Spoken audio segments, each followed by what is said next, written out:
Hallelujah, Hallelujah, Hallelujah, Hallelujah.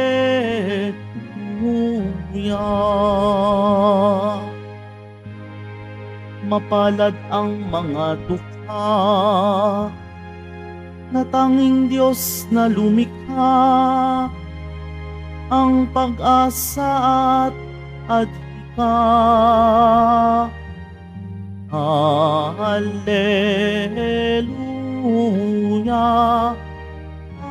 Hallelujah,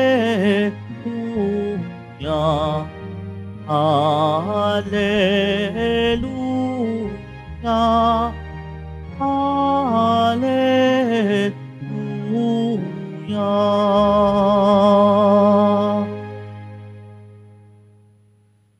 Sumainyo ang Panginoon. At sumaiyo rin. Ang mabuting balita ng Panginoon ayon kay San Mateo. Papuri sa iyo, Panginoon. Noong panahong iyon, may isang lalaking lumapit kay Jesus at nagtanong, Guro, ano pong kabutihan ang kailangan kong gawin upang magkamit ng buhay na walang hanggan? Sumagot si Jesus, Bakit mo ako tinatawag na mabuti? Isa lamang ang mabuti. Kung ibig mong magkamit ng buhay, sundin mo ang mga utos. Alin po? Tanong niya. Sumagot si Jesus, Huwag kang papatay, huwag kang mangangalunya, huwag kang magnanakaw, huwag kang magsisinungaling sa iyong pagsaksi. Igalang mo ang iyong ama at ina. Ibigin mo ang iyong kapwa gaya ng pag-ibig mo sa iyong sarili.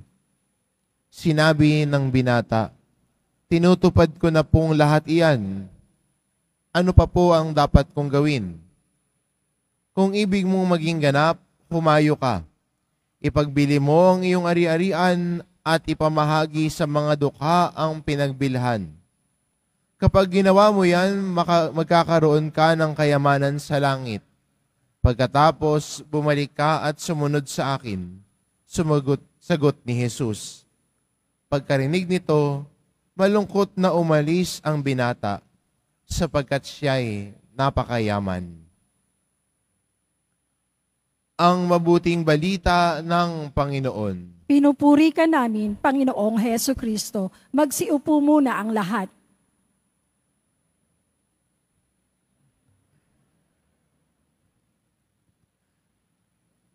Lahat tayo gustong sumunod kay Jesus. Gusto nating sundin si Jesus. Pero minsan, ang naiiwan na tanong sa atin, paano ko ba susundan si Jesus? Paano ba ako makakasunod sa Kanya? Sa ating ebanghelyo, may isang batang lalaki, may isang binata na lumapit kay Jesus at tinanong, paano po ako magkakamit ang buhay na walang hanggan? At ang sagot ni Jesus, sundin mo mga utos. At sinabi ni Jesus at binanggit sa kanya ang mga utos. At mukhang mabait at at mabuti ang lalaking ito dahil ang sagot niya, lahat po yan nagawa ko na po at ginagawa ko simula po nung bata pa ho ako. Kaya nais i-level up na ni Jesus ang kanyang pagsunod.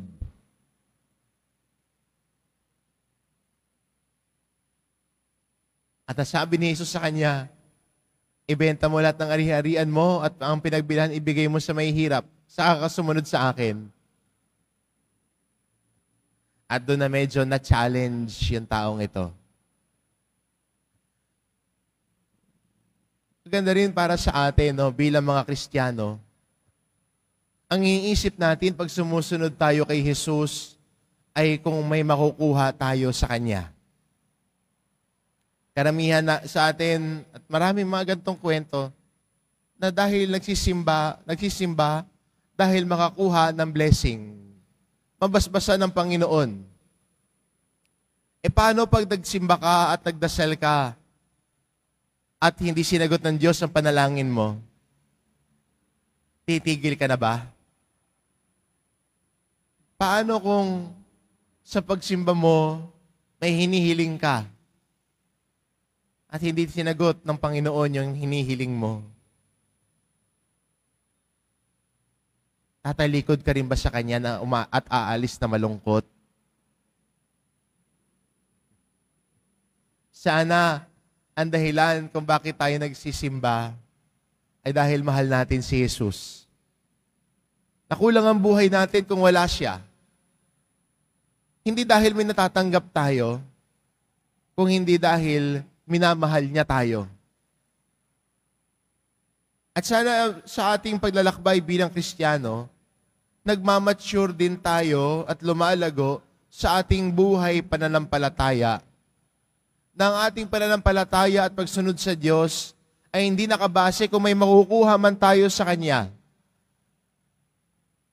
Kung may isasagot na panalangin sa atin,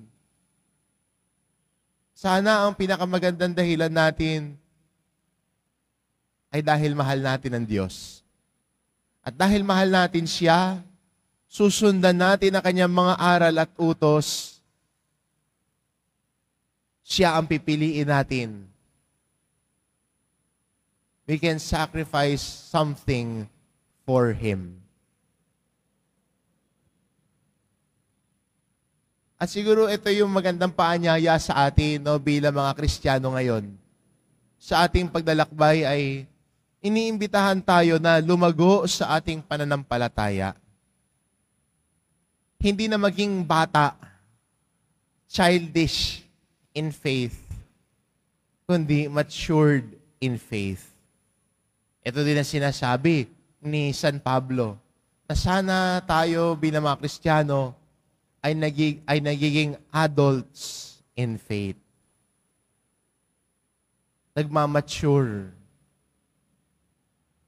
At ang ating maturity in faith ay sana ay makita dahil ang Diyos ang pinipili natin, hindi dahil may nakukuha tayo, hindi dahil may binibigay siya sa atin, hindi dahil sa blessing lamang, kundi higit sa lahat, dahil mahalaga ang Diyos sa atin, dahil minamahal natin siya, kaya natin siya sinusundan. At sana yun yung pinakadahilan ng ating paulit-ulit na pagsisimba. Paulit-ulit nating pamimintuho sa mahal na pong Jesus Nazareno. Dahil mahal natin siya, mahalaga siya sa buhay natin. Amen.